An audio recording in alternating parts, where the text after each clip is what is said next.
अस्सलाम वालेकुम। मेरा नाम डॉक्टर मोहम्मद उमर निसार है और मैं एक पीडियाट्रिक सर्जन हूँ। एज ए पीडियाट्रिक सर्जन जिस एक इम्पॉर्टेंट डिज़ीज़ को हम कॉमनली डील करते हैं वो बच्चों के पॉटी का रास्ता ना होना, जिसको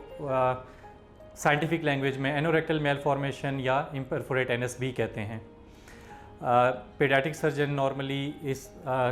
डिज़ीज़ को डील करता है और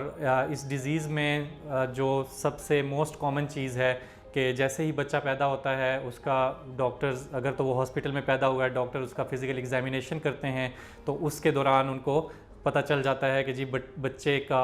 पॉटी का रास्ता अपनी जगह पर मौजूद नहीं है, या अगर मौजूद है तो वो अपनी करेक्ट जगह पर मौजूद नहीं है, तो वो उस बच्चे को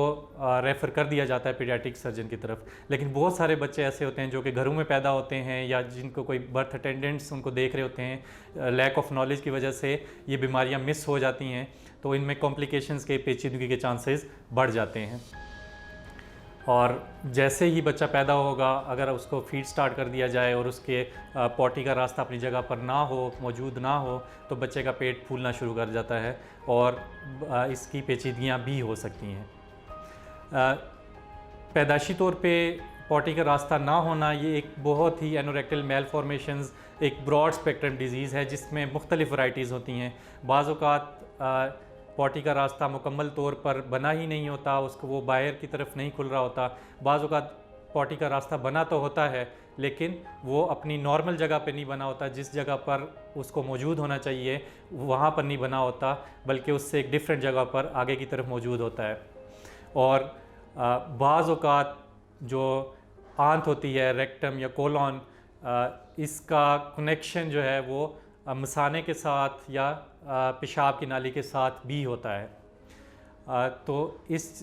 चीज़ों को देखकर इस डिज़ीज़ का इलाज किया जाता है। बहुत सी ऐसी डिजीज़ हैं जो कि इस डिज़ीज़ के साथ एसोसिएटेड हैं, जिनका स्क्रीनिंग इंतहाई ज़रूरी है और जिनका पता करना इंतहाई ज़रूरी है। उसमें